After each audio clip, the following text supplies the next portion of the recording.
आज 8 जून 2024। बाबा के आज के महावाक्य। बाबा ने कहा, मीठे बच्चे। हाँ जी बाबा। याद से विकर्म विनाश होते हैं, ट्रांस से नहीं। ट्रांस तो पाई पैसे का खेल है, इसलिए ट्रांस में जाने की आश नहीं रखनी है। ट्रांस क्या होता है? ट्रांस का अर्थ है आत्मा जब ध्यान में जाकर भविष्य का या भूतकाल का कोई भी पार्ट देखना चाहती है, उसको ट्रांस कहते हैं, है ना। तो बाबा के शुरुआत में जब स्टार्टिंग में बाबा ने शुरुआत की थी 1936 के समय, तो आदि काल में यज्ञ के बहुत आत्माएं ट्रांस में जाती थी। शुरुआत ऐसे ही हुई थी क्योंकि ज्ञान नहीं था।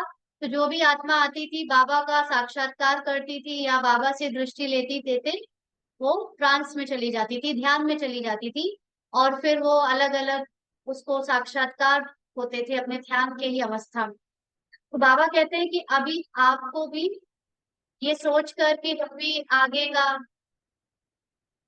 या पीछे का कुछ देख ले, ध्यान है ना, ध्यान में जाकर उसकी आस नहीं रखनी है। क्यों? क्यों? क्योंकि उसमें विकर्म विनाश नहीं होते हैं, है ना। तो बाबा ने कहा कि ट्रांस तो पाई पैसे का खेल है ना, उसमें कुछ कमाई नहीं है। मेन कमाई की बात क्यों? क्योंकि आत्मा अपनी जागृत जागृत अवस्था में नहीं आ सकती अगर वो ध्यान में जाती रहे तो। आत्मा को अपना अस्तित्व यानी अपनी आत्मिक अनुभूति करनी है या अपनी आत्मिक अवस्था बनानी है शरीर का पार्ट प्ले करते हुए। तो इसलिए उसको कोई ट्रांस में जाने की जगह अपनी आत्मिक स्थिति का ही क्या करना है, अभ्यास करना है, जिसको बाबा ड्रिल कहते हैं। और उसी से विकर्म विनाश होते हैं, माना जो 63 जन्मों का हमने ड्रामा में पार्ट बजाया है, उसका प्रभाव जो आत्मा में रह गया है या जो अब अंत में हिसाब किताब रह गए हैं, वो सब आत्मा अपने ज्ञान से अपनी उस अवस्था से मुक्त होकर उसको पार करती है। माना प्ले करते हुए भी उससे मुक्त रहती है। तो इसको कहते हैं विकर्म विनाश करना, है ना। क्योंकि पार्ट में जो भी विकर्म हुए वो तो पार्ट के द्वारा ही चुकतू होने हैं। लेकिन आत्मा अगर अपने पार्ट से न्यारे न्यारे होकर पार्ट बजाए, तो पार्ट में जो भी उसको दुख सुख दुख का पार्ट आएगा, उसकी उस पर क्या नहीं पड़ेगी, सेक नहीं पड़ेगी ना। बाबा कहते हैं आगे चलकर अगर जब बहुत दुख के पहाड़ टूटेंगे, तो आप, मैं नहीं चाहता कि आप बच्चों पर उसकी सेक पड़े। सेक मतलब आप जलोगे तो नहीं, लेकिन उसकी असर आप पर आ सकता है ना। जैसे कहीं पे भी हवन हो रहा होता है तो दूर दूर जो बैठे हुए लोगों पर भी उसकी आंच लगती है ना। तो ऐसे ही यहाँ पर अगर हम आत्मिक स्थिति में नहीं होंगे तो आंच लगेगी दुख की, और जो भी विनाश में त्राही त्राही हो रही होगी उसकी। तो इसलिए ट्रांस में जाने का कोई फायदा नहीं है। ज्ञान में बाबा ने हमें सब कुछ जो बता दिया है वो होना है। अब वो देखें हम जाकर, उसकी जरूरत नहीं है। वो जो समय आएगा तब देखेंगे, लेकिन जो थोड़ा सा समय बचा है उसमें हमें उस अवस्था को प्राप्त करना है। विक्रम यानी अपने ड्रामा से मुक्त होना है, ड्रामा से न्यारे होना है, मुक्त तो नहीं लेकिन न्यारे। प्रश्न है, माया के भिन्न भिन्न रूपों से बचने के लिए बाप सब बच्चों को कौन सी एक सावधानी देते हैं? माया के भिन्न भिन्न रूपों से बचने के लिए बाप सब बच्चों को कौन सी एक सावधानी देते हैं? माया कितने रूप बदल बदल के आती है, पहचान भी नहीं सकते ना। तो कई बार ऐसा होता है कि माया आती है और हमको लगता है कि ये बाबा की बाबा की बातें हैं, है ना। तो इनसे बचने के लिए बाबा ने कौन सी एक सावधानी दी है? बाबा ने उत्तर दिया, मीठे बच्चे, ट्रांस की आश मत रखो। ज्ञान योग में ट्रांस का कोई कनेक्शन नहीं। मुख्य है पढ़ाई। कोई ट्रांस में जाकर कहते हैं हमारे में मम्मा आई, बाबा आया यह सब सूक्ष्म माया के संकल्प हैं, इनसे बहुत सावधान रहना है। माया कई बच्चों में प्रवेश कर उल्टा कार्य करा देती है, इसलिए ट्रांस की आश नहीं रखनी है ना। तो ट्रांस में जाकर जैसे हमारी संदेशिया होती है यज्ञ में, वो सब बाबा को भोग लगाने के लिए ट्रांस में जाती है। तो कई बार ऐसा होता है कि बाबा उनके तन में आकर अपनी दृष्टि देता है ना। कोई खास संदेश सुनाना होता है तो वो सुनाता है, लेकिन ये पाठ केवल मधुबन में जो ऑफिशियली निमित्त संदेशिया है उनसे ही बजना है। बाकी कई आत्माएं अपने आप से ये अपने आप को ऑथोराइज कर लेती हैं कि मेरे अंदर भी बाबा की आत्मा आ जाती है, मेरे अंदर मम्मा की आत्मा आ जाती है, या कोई वरिष्ठ की आत्मा आकर जो है अपना संदेश देना शुरू कर देती है और दूसरी आत्माओं को मिसलीड करती है। तो ये बहुत बड़ी माया है। तो ना तो खुद को ये पार्ट बजवाना है, समझ अपने आप को समझना है कि मेरे द्वारा कोई आत्मा प्रवेश करके पार्ट बजा रही है, और ना ही दूसरा कोई बजाए तो उस पर विश्वास करना है। क्योंकि ये ऑथोराइजेशन केवल मधुबन में जो भी ऑफिशियली वहां से निमित्त संदेशिया है उनको दी गई है ना। तो जब वहां से कोई संदेश, वहां से कोई बात को ऑफिशियली बोला जाए तभी सच मानना है, नहीं तो इसमें इस खेल में नहीं फंसना है। ये एक बहुत बड़ी माया है। तो मुख्य बात किस पे ध्यान देना है हमको? पढ़ाई पे। पढ़ाई से सब कुछ क्लियर है, बाकी वो सारी चीजें माया की ये पूरी दुनिया है, उसमें जाना ही नहीं है। ओम शांति। मीठे मीठे रूहानी बच्चे, यह तो समझ गए हैं कि एक तरफ है भक्ति, दूसरी तरफ है ज्ञान। भक्ति तो अथाह है और सिखाती। मीठे मीठे रूहानी बच्चे, यह तो समझ गए हैं कि एक तरफ है भक्ति, दूसरी तरफ है ज्ञान। भक्ति तो अथाह है और सिखाने वाले अनेक है ना। अनेक मठ पंथ है, अनेक पंडित, अनेक विद्वान, अनेक वेद शास्त्र। शास्त्र भी सिखाते हैं, मनुष्य भी सिखाते हैं। यहाँ ना कोई शास्त्र है और ना मनुष्य है। यहाँ सिखाने वाला एक ही रूहानी बाप है जो आत्माओं को समझाते हैं। आत्मा ही धारण करती है। परमपिता परमात्मा में यह सारा ज्ञान है। 84 के चक्र का उनमें नॉलेज है, इसलिए उनको भी स्वदर्शन चक्रधारी कह सकते हैं। हम बच्चों को भी यह स्वदर्शन चक्रधारी बना रहे हैं ना। बाबा को ड्रामा का आदि मध्य अंत सारा ज्ञान है, इसीलिए बाबा को स्वदर्शन चक्रधारी भी कहते हैं। और क्या कहते हैं? और क्या कहते हैं बाबा को? ज्ञान होने के कारण क्या कहते हैं बाबा को? तीनों कालों का ज्ञान है तो क्या हुआ? त्रिकालदर्शी। त्रिकालदर्शी, त्रिलोकी नाथ। तो बाबा कहते हैं कि 84 के चक्र का नॉलेज उनमें भी है, जो वो हमको देकर हमें भी स्वदर्शन चक्रधारी बना रहे हैं। बाबा भी ब्रह्मा के तन में है, इसलिए उनको ब्राह्मण भी कहा जाता है। हम भी उनके बच्चे ब्राह्मण सो देवता बनते हैं। अब बाप बैठ याद की यात्रा सिखलाते हैं। इसमें हठ योग आदि की कोई बात नहीं। यहाँ पर कोई फिजिकली आपको आसन लगाकर नहीं बैठना है, अपनी फिजिकली बॉडी को कोई टॉर्चर नहीं करना है ना। तो यहाँ तो सिर्फ बुद्धि का काम है, बुद्धि सालिम होनी चाहिए। वह लोग हठ योग से ट्रांस आदि में जाते हैं, यह कोई बढ़ाई नहीं है। बहुत सारे सन्यासी जब पहाड़ों पर या जंगलों में जाते हैं, एक पैर पे खड़े होते हैं, बहुत ज्यादा वो लोग साइलेंस में बैठते हैं, तो क्या होता है? ट्रांस में जाते हैं। तो इसमें कोई तारीफ की बात नहीं है, ट्रांस की बढ़ाई कुछ भी नहीं है। ट्रांस तो एक पाई पैसे का खेल है।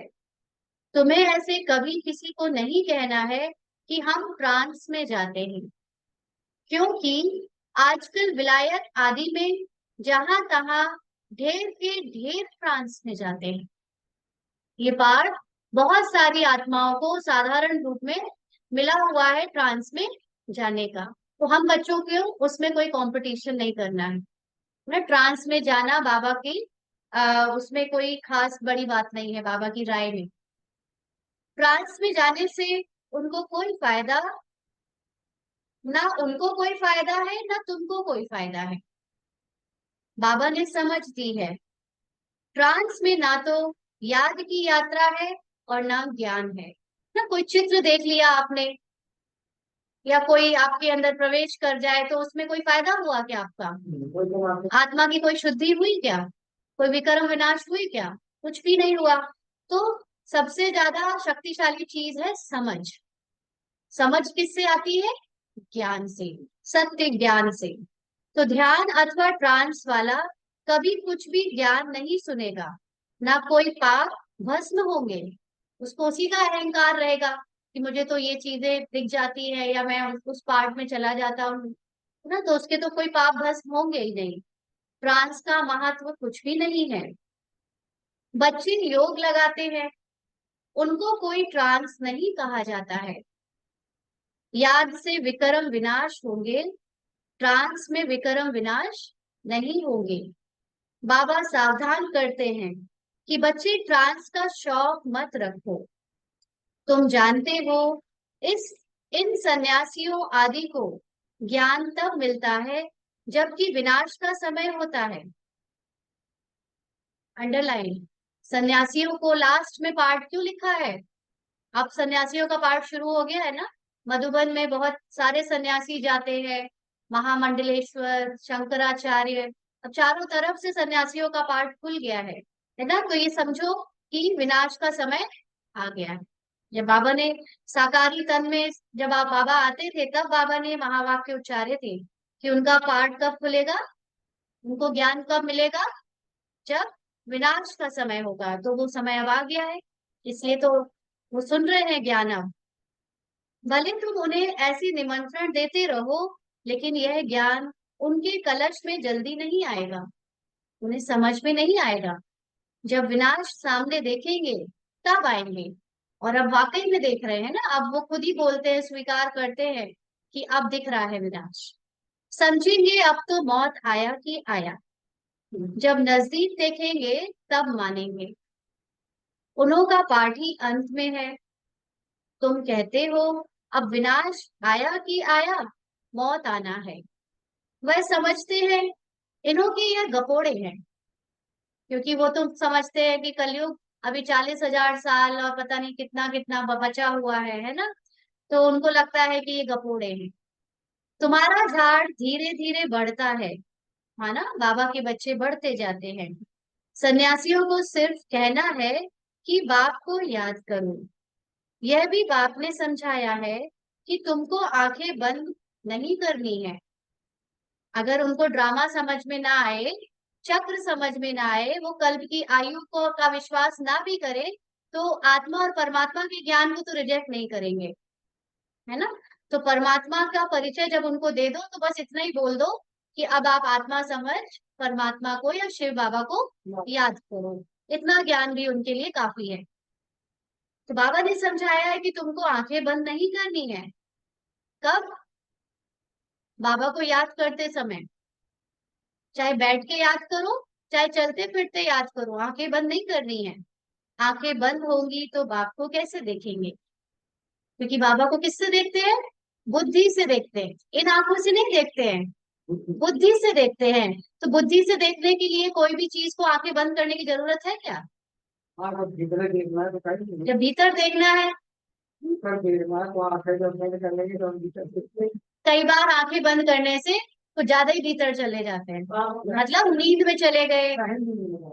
नहीं, ठीक है, वो भी ठीक है, लेकिन ये माया आ जाती है कभी कभी कि आंखें बंद करने से बहुत संकल्प चलने लगते हैं और आप जो है दूसरे चित्रों को की तरफ ध्यान जाने लगता है, आगे पीछे की बातें याद आने लगती हैं। तो आंखें खोलकर जब अभ्यास करेंगे तो ज्यादा आपको रहेगा कि हाँ मैं अभी प्रेजेंट हूँ। नहीं तो आंखें बंद करने से एब्सेंट भी हो जाते हैं, बहुत बार मेंटली एब्सेंट हो जाते हैं, दूसरी दुनिया में भी चले जाते हैं, राइट। और खास तौर से जब ब्रह्मा बाबा ने साकार में बोला था ना ये महावाक्य, तो ब्रह्मा बाबा के तो तन में शिव बाबा आता था। अब सपोज यहाँ बाबा बैठा है, शिव बाबा उनके तन में आया हुआ है और वो सुना रहे मुरली, और आप आंखें बंद कर लो, तो आपको तो यहाँ देखना है ना, बाबा से दृष्टि लेनी है। तो साकार तन में खास तब बाबा ऐसा कहते थे कि तुम्हें उस वक्त आंखें बंद नहीं करनी जब सामने बैठे हो बाबा के, बाप दादा के सामने बैठकर आंखें बंद कर लो तो किसको देख रहे हो फिर आप, ना फिर तो चले गए कहीं और। अभी तो हम लोग निमित्त बहने बैठी हैं या निमित्त कोई सुना रहा है, लेकिन उस वक्त तो बाबा आते ही थे साकार बाबा में। तो बाबा कहते हैं हम आत्मा है, परम पिता परमात्मा के सामने बैठे हैं। वह देखने में नहीं आता है, लेकिन यह ज्ञान बुद्धि में है। तुम बच्चे समझते हो, परम पिता परमात्मा हमको पढ़ा रहे हैं इस शरीर के आधार से। आपकी बात भी वैसे सही है, आंखें बंद करके बाबा के सामने हम निराकारी स्थिति में बहुत देर तक बैठ पाते हैं, लेकिन जब बाबा ये मुरली चला रहा था तब बाबा साकारी लोगों से बात कर रहा था, क्योंकि उस वक्त तक स्थिति नहीं बनी थी सामने वालों की कि वो निराकारी स्थिति में स्थित होकर बाबा को देखें। उस वक्त तो साकार ही देखते थे बाबा को, है ना। तो बहुत सालों तक तो आत्मा साकार ही समझती रही खुद को, उसके बाद मतलब साकार तन में ही अपने को समझकर अभ्यास करती रही। बाबा ने निराकारी स्थिति का तो बहुत बाद में अभ्यास बताया है ना। तो बाबा कहते हैं शरीर के आधार से परमात्मा हमको पढ़ा रहे हैं, ध्यान आदि की कोई बात ही नहीं।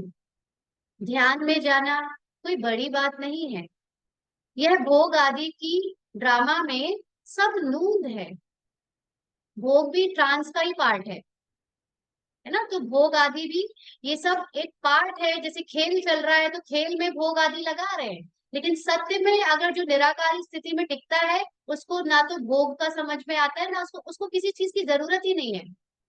लेकिन क्योंकि साकारी पार्ट साथ साथ चल रहा है, तो ये सब कुछ भोग का पार्ट, बाबा को समर्पण करने का पार्ट, ये सब चीजें अभी वो भी रखनी पड़ती हैं, है ना। बाबा कहते हैं सर्वेंट बन भोग लगाकर आते हो, जैसे सर्वेंट लोग बड़े आदमी को खिलाते हैं, तुम भी सर्वेंट हो, देवताओं को भोग लगाते हो। सर्वेंट मतलब जो सर्व करे, जो सेवा करे, है ना। तो इस समय हम सब क्या कर रहे हैं, बाबा की सेवा ही कर रहे हैं। तो बाबा कहते हैं देवताओं को जैसे भोग लगाते हो, वह है फरिश्ते। वहां मम्मा बाबा को देखते हैं, वह संपूर्ण मूर्ति भी एम ऑब्जेक्ट है ना। तो मम्मा बाबा को क्यों देखते हैं, क्योंकि मम्मा बाबा ने पुरुषार्थ करके अपनी संपूर्ण आत्मिक स्थिति को अनुभव किया था, तो हमको भी उनके जैसा बनना है, इसलिए उनको देखना, देखने से हमको याद आता है उनको ऐसा फरिश्ता किसने बनाया ना, इतना लाइट इतना हल्का किसने बनाया। बाकी ध्यान में जाना कोई बड़ी बात नहीं है, जैसे यहाँ शिव बाबा तुमको पढ़ाते हैं, वैसे वहां भी शिव बाबा इन द्वारा कुछ समझाएंगे। सूक्ष्म वतन में क्या होता है, यह सिर्फ जानना होता है ना, सिर्फ जानना होता है। बाकी ट्रांस आदि को कुछ भी महत्व नहीं देना है। ये बहुत अंडरलाइन करनी है बात, जिसकी निराकारी स्थिति बनने लगती है उसके लिए तो जैसे सूक्ष्म वतन ओवर हो जाता है ना। तो सूक्ष्म वतन आदि एक पार्ट है, जो कि साकारी तन में फरिश्ता स्थिति में हम वहां पहुंचते हैं, फरिश्ता बाबा को मम्मा को देखते हैं, भोग लगाते हैं, वहां पे नूर रिहान एक तरह से आकारी रूप में संकल्पों द्वारा चलता रहता है। लेकिन निराकारी स्थिति का ही लक्ष्य रखना है, और वो निराकारी स्थिति है टोटल साइलेंस, ना कुछ कहने को रहा, ना कुछ बाबा को सुनने को रहा, सारी डायलॉग्स खत्म, भाषा खत्म। साइलेंस में भी देखते रहो, साइलेंस में अपने स्टार को बाबा के स्टार से दृष्टि लेते देखते रहो। दृष्टि का मतलब लोग समझते हैं आंखों से दृष्टि, दृष्टि का मतलब होता है जैसे एक अंधा होता है ना, अंधे का ऑपरेशन हो जाए आंखों का तो क्या होता है, डॉक्टर कहता है दृष्टि आ गई, मतलब उसको देखना आ गया। तो यहाँ पर जब हम है ही नहीं साकारी, हम है आत्मा, तो दृष्टि आ गई मतलब समझ आ गई। दृष्टि का मतलब है समझ आ जाना। तो जब तक बाबा का साकारी और आकारी पाठ चला, ब्रह्मा बाबा के द्वारा और गुलजार दादी के द्वारा बाप दादा का पाठ चला, तो दृष्टि लेने का महत्व था कि हम उनकी आंखों में देख कर लेते थे। लेकिन कई आत्माएं हैं तो आंखों में भी देखा तब भी पाठ नहीं खुला उनका, मतलब समझ नहीं आई।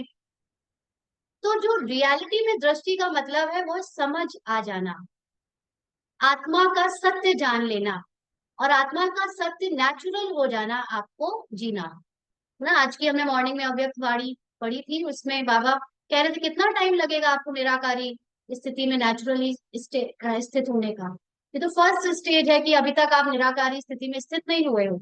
उसके बाद तो अभी सेकेंड और थर्ड स्टेज जब विनाश के समय तक के पहले हो जानी चाहिए पूरी, नहीं तो फिर अतीन्द्रिय सुख का अनुभव कब करेंगे।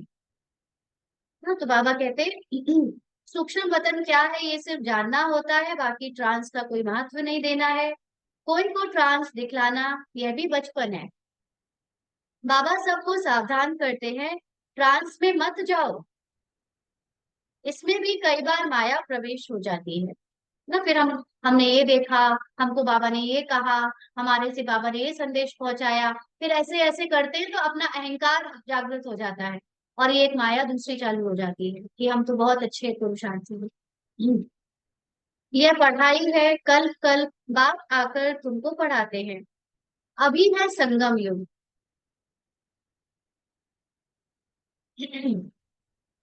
तुमको ट्रांसफर होना है, ड्रामा के प्लान अनुसार तुम पार्ट बजा रहे हो, पार्ट की महिमा है। बाप आकर पढ़ाते हैं ड्रामा अनुसार, है ना। तो ये जो अभी ब्राह्मण का पार्ट है इसकी महिमा है। ब्राह्मण पार्ट है मतलब आपका ज्ञानी का पार्ट चल रहा है, इसकी महिमा है। बाप आकर पढ़ाते हैं ड्रामा अनुसार, तुमको बाप से एक बार पढ़कर मनुष्य से देवता जरूर बनना है। इसमें बच्चों को तो खुशी होती है, हम बाप को भी और रचना के आदि मध्य अंत को भी जान गए हैं। बाप की शिक्षा पाकर बहुत हर्षित होना चाहिए। तुम पढ़ते भी हो नई दुनिया के लिए, वहां है ही देवताओं का राज्य, तो जरूर पुरुषोत्तम संगम युग पर पढ़ना होता है। तुम इस दुख से छूटकर सुख में जाते हो, यहाँ तमो प्रधान होने के कारण तुम बीमार आदि होते हो ना। शरीर क्या है, प्रकृति शरीर की तमो प्रधान हो गई है, एकदम इम्प्योर हो गई है, इसीलिए बीमार होते हैं। यह सब रोग मिट जाने हैं। मुख्य है ही पढ़ाई, इनसे ट्रांस आदि का कनेक्शन नहीं है। यह बड़ी बात नहीं, ट्रांस में जाना कोई बड़ी बात नहीं जिस पर हम खुद घमंड करें या दूसरा जा रहा है तो उसकी उसको जबरदस्ती का ज्यादा इम्पोर्टेंस दें ना। कई बार दूसरी आत्माएं अरे आप ट्रांस में जाती हैं या वो आत्मा ट्रांस में जाती है, उसका चारों तरफ इतना ढिंढोरा पीट देते हैं, है ना। वो भी कोई बड़ी बात नहीं है, तो इसलिए उसको कोई इम्पोर्टेंस नहीं देनी है। बहुत जगह ऐसे ध्यान में चले जाते हैं, फिर कहते हैं मम्मा आई, बाबा आया। बाप कहते हैं यह कुछ भी नहीं है।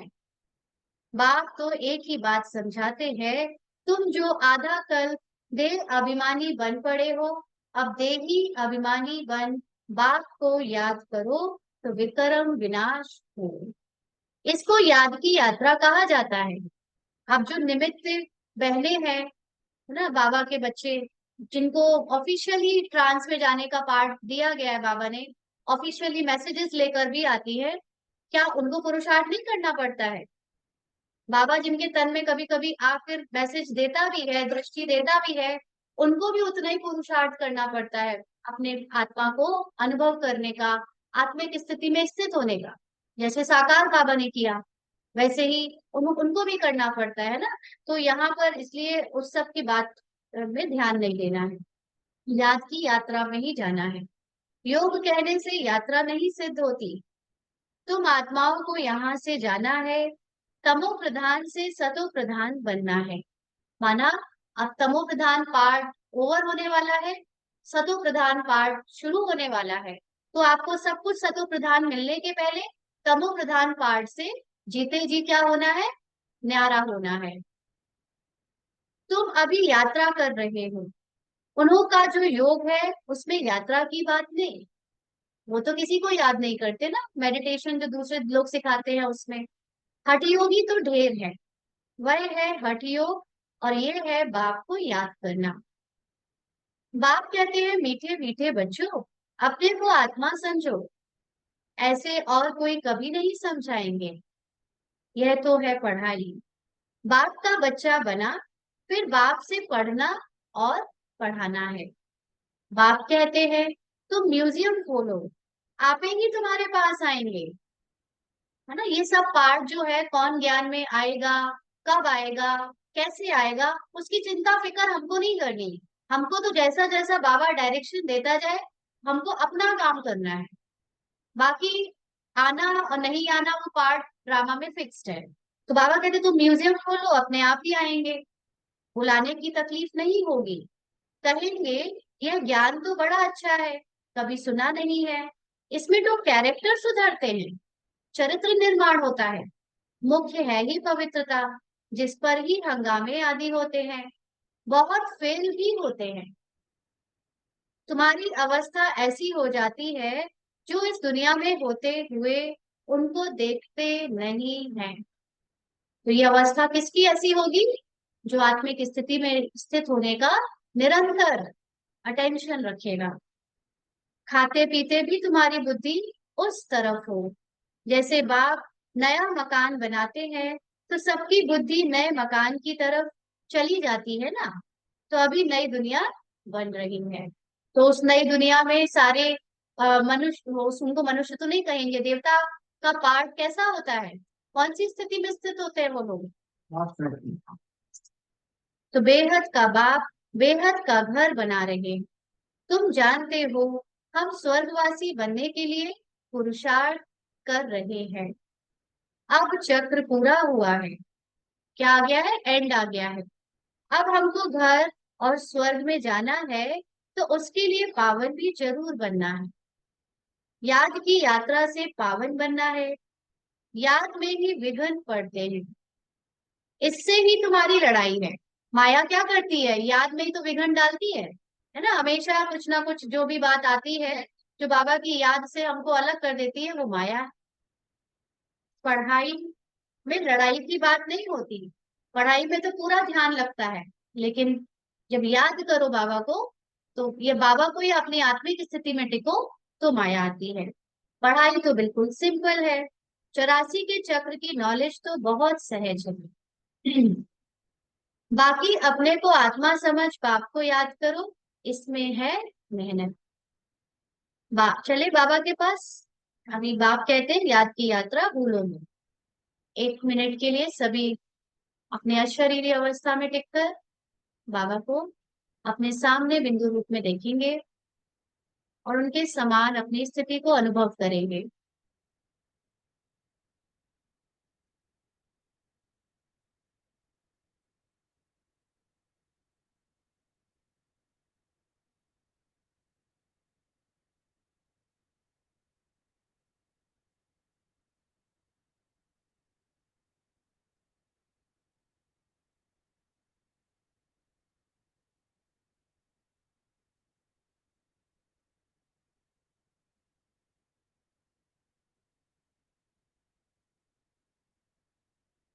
अच्छा, बाबा कहते कम से कम 8 घंटा तो जरूर याद करो। क्यों बोला बाबा ने 8 घंटा याद करो? काम तो 8 घंटे में भी नहीं चलेगा, पूरे 24 घंटे याद में रहना पड़ेगा।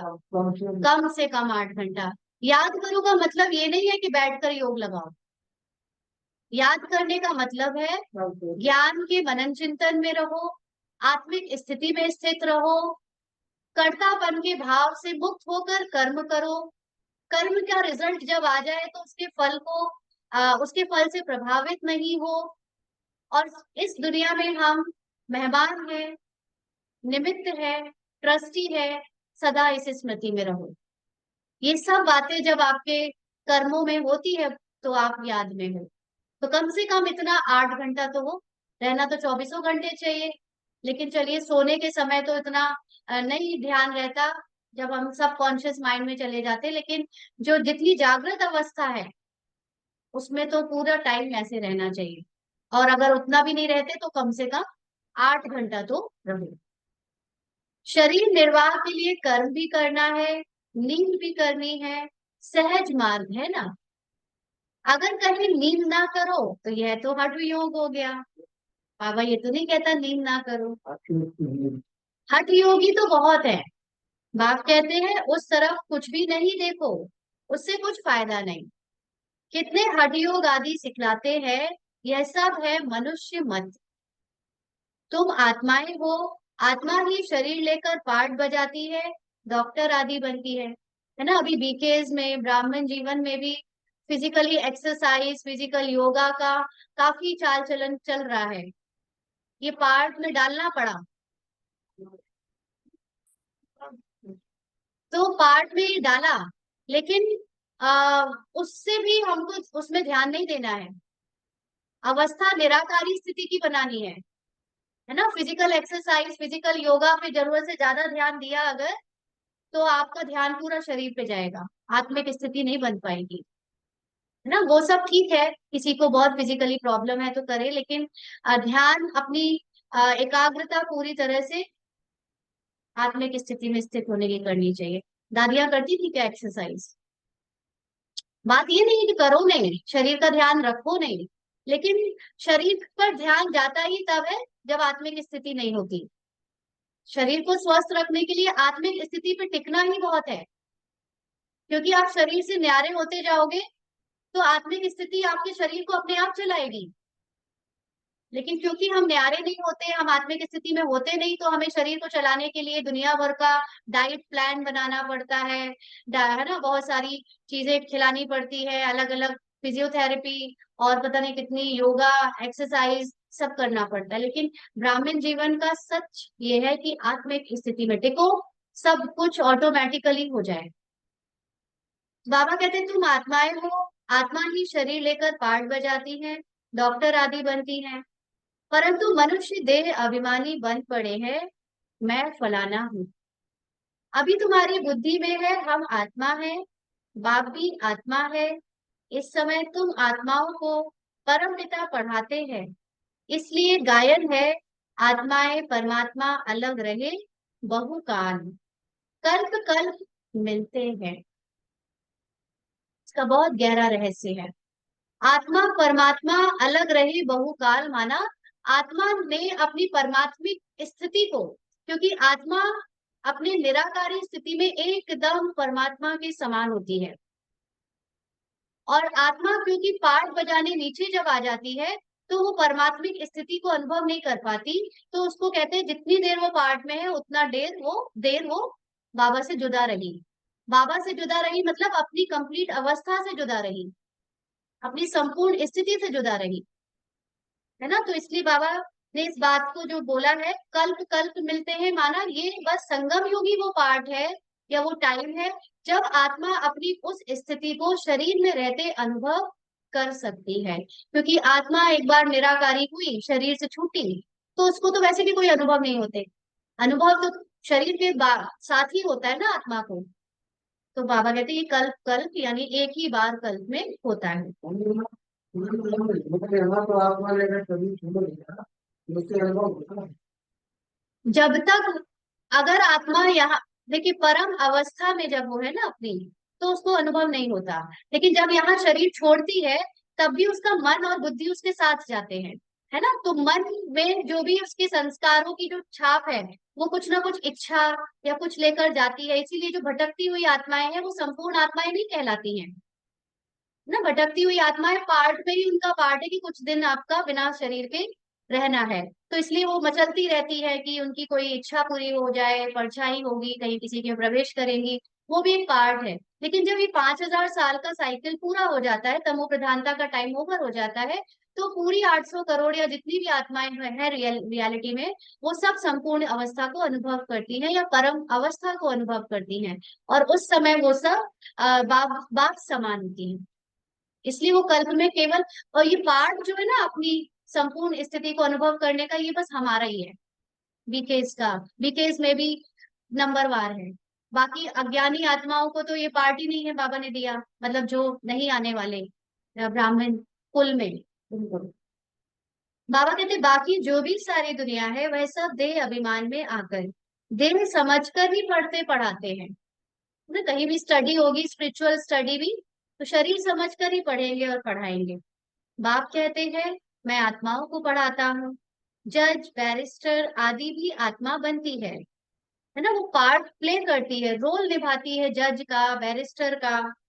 बाप कहते हैं मैं सॉरी, तुम आत्मा सतो प्रधान पवित्र थी, फिर तुम पाठ बजाते बजाते सब पतित बने हो, तब पुकारते हो बाबा आकर हमको पावन आत्मा बनाओ, ना हमको अपनी संपूर्ण अवस्था का अनुभव कराओ। क्योंकि वो जो सुख है, वो जो शांति है, आत्मा की जो ओरिजिनल अवस्था है, आत्मा को वो लगता है कि अब मुझे वही चाहिए, है ना। तो बुलाते बुलाते अंत में उसको वो अवस्था बाबा दिला देता है, अनुभव करा देता है।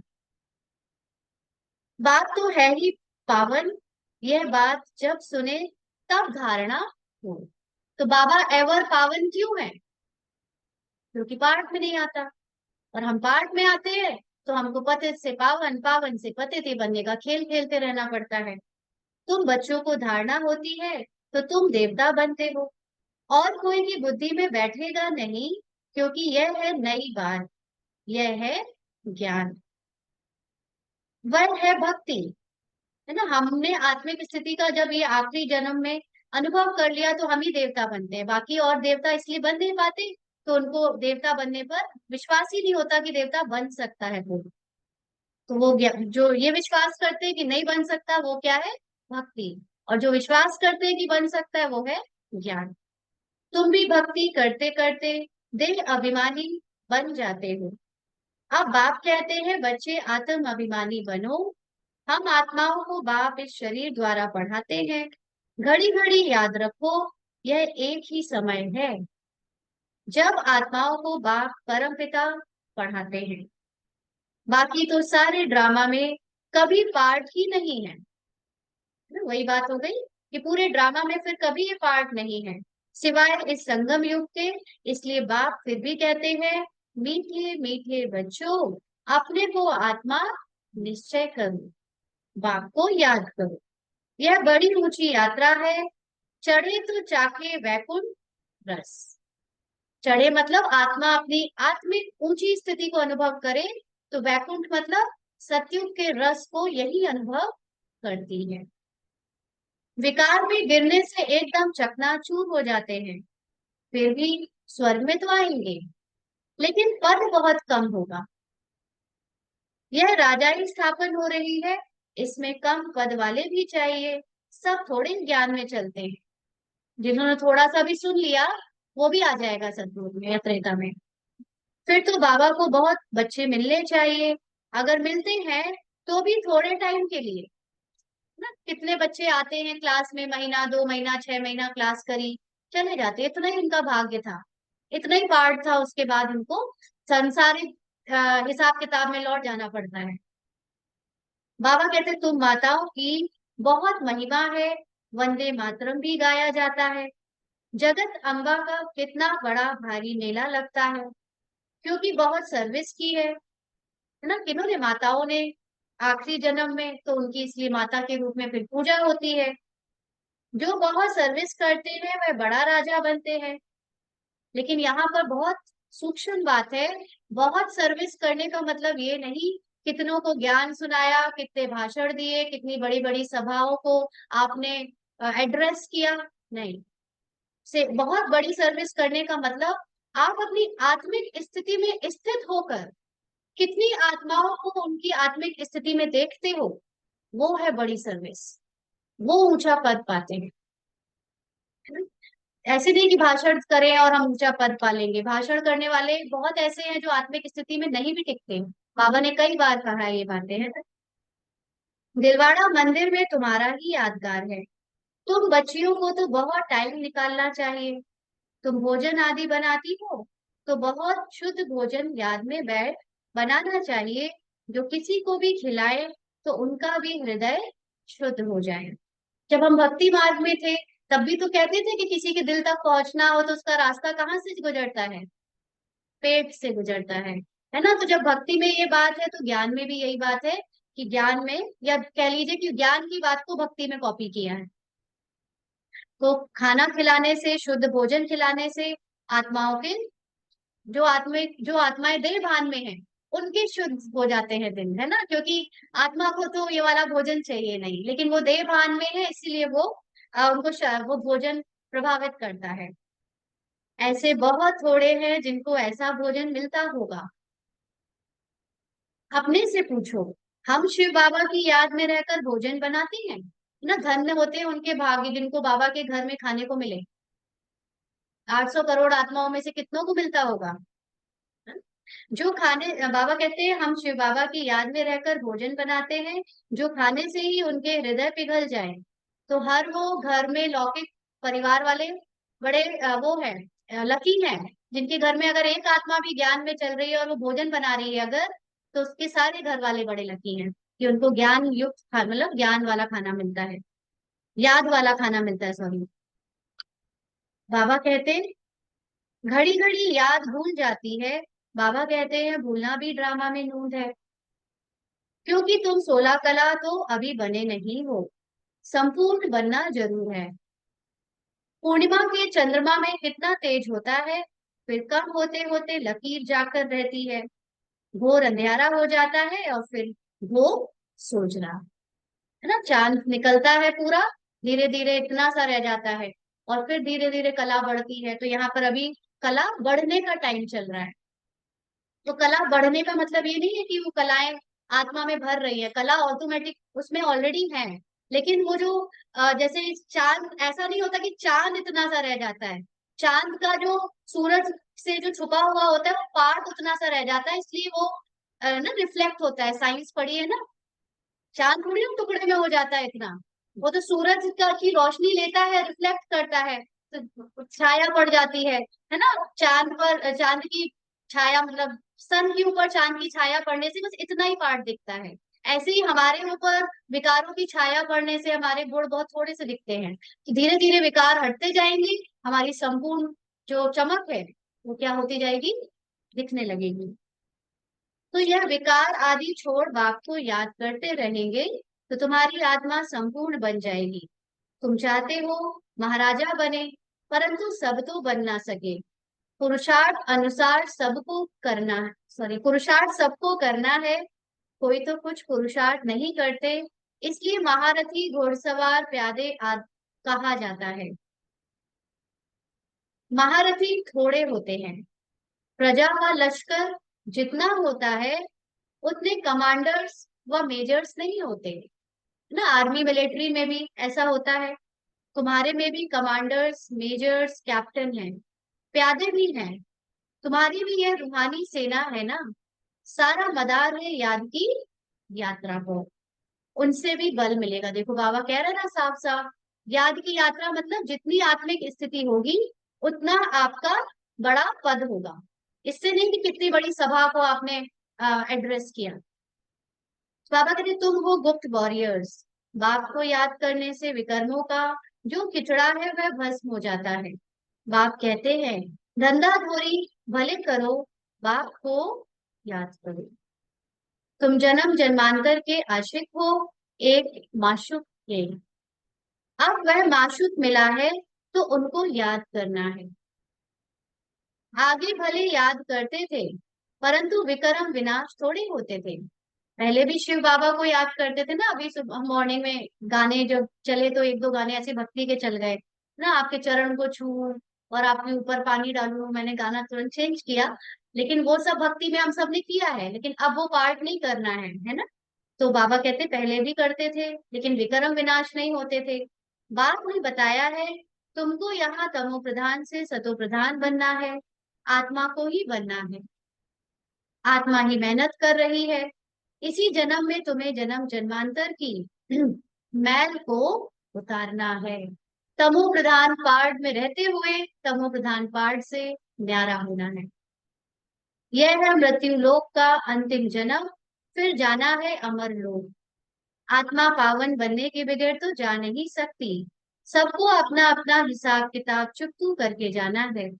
अगर सजाएं खाकर जाएंगे तो पद कम हो जाएगा। जो सजा नहीं खाते हैं वह सिर्फ माला के 8 दाने कहे जाते हैं।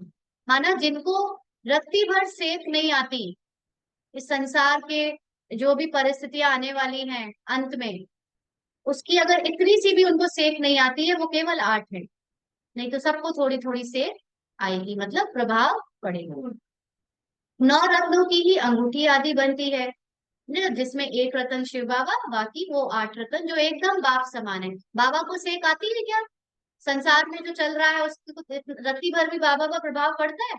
नहीं पड़ता। सिमिलरली 8 आत्माएं और ऐसी हैं जिन पर रत्ती भर प्रभाव नहीं पड़ता। हाँ हाँ हाँ। 8 आत्माएं और हैं ऐसी। कौन? अब वो गुप्त है ना, वो अंत में प्रत्यक्ष होगा। वो तो देख लिया। 2 क्लियर है, मम्मा और बाबा। बाकी की 6 आत्माएं बाबा ने गुप्त रखी हुई है। वैसे हमारे यज्ञ में बोला गया है कि फला फला फला है, लेकिन जब तक पूरा ड्रामा में सारों का पार्ट ओवर नहीं हो जाता, सबके पेपर नहीं हो जाते, डिक्लेयर नहीं होगा, है ना। तो अंत में जैसे जैसे लास्ट में पहुंचेंगे वो प्रत्यक्ष होना शुरू हो जाएंगी। इसलिए 9 देवियों की पूजा होती है या 9 रतन की अंगूठी पहनते हैं ना। तो ऐसा बनना है तो बाप को याद करने की बहुत मेहनत करनी है। अच्छा, मीठे मीठे सिक्की लदे बच्चों प्रति माता पिता बाप दादा का याद प्यार और गुड मॉर्निंग। रूहानी बाप की रूहानी बच्चों को नमस्ते।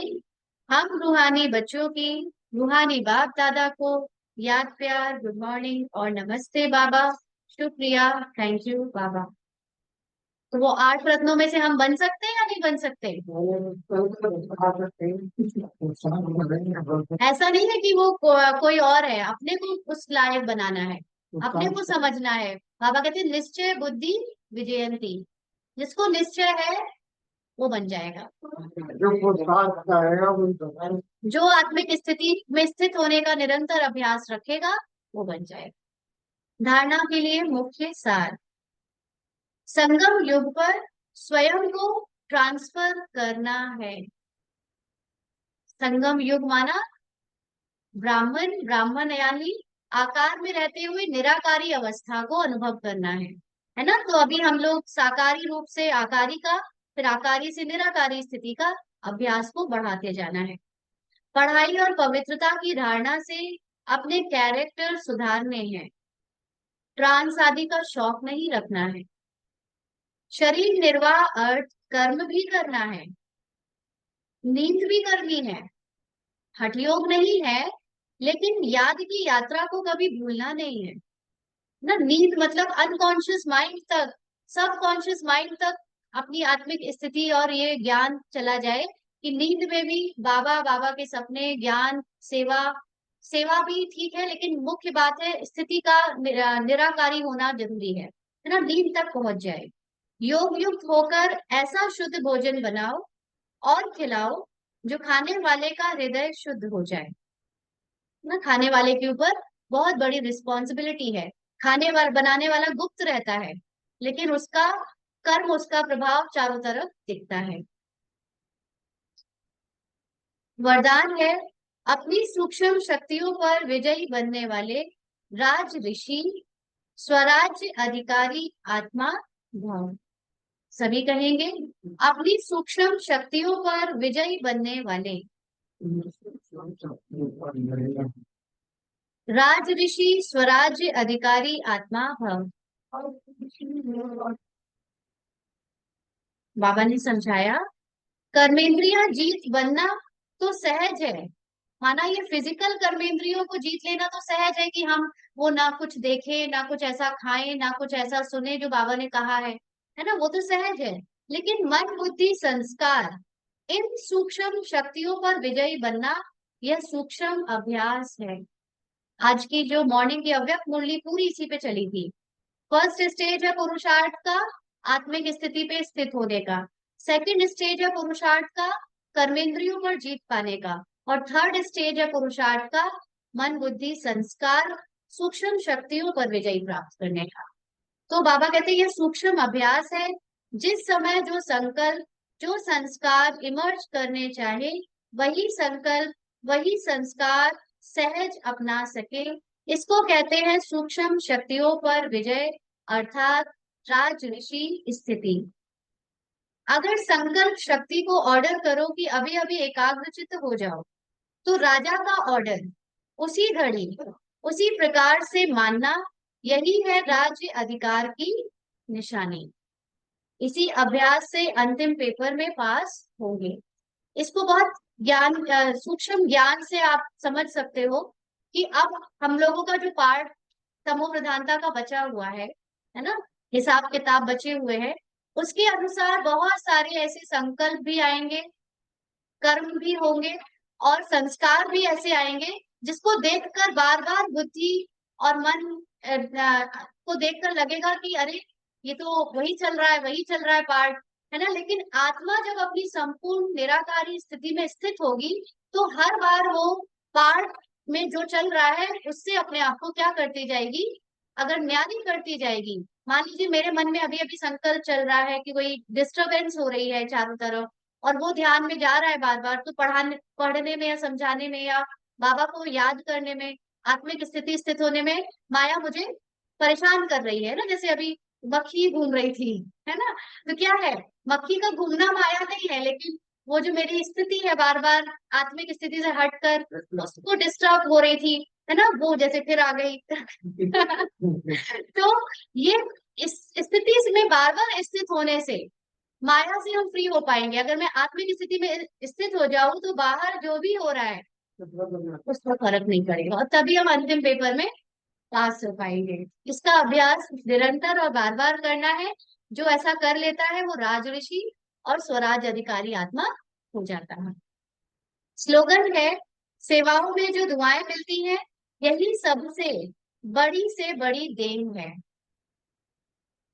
सेवाओं में जो दुआएं मिलती हैं, दुआओं का मतलब ये नहीं है कि कोई आपके सर पे हाथ रखकर दुआ देगा, लेकिन आपके द्वारा किए गए जो भी सेवा है, आत्मिक स्थिति में स्थित होना या स्थूल सेवा करना, दोनों में ही जो दूसरी आत्माएं खुश हो जाती हैं, संपन्न महसूस करती हैं, या बहुत कंफर्ट पाती हैं, उससे अपने आप ही एक आपका हिसाब बनता है दुआ मिलने का।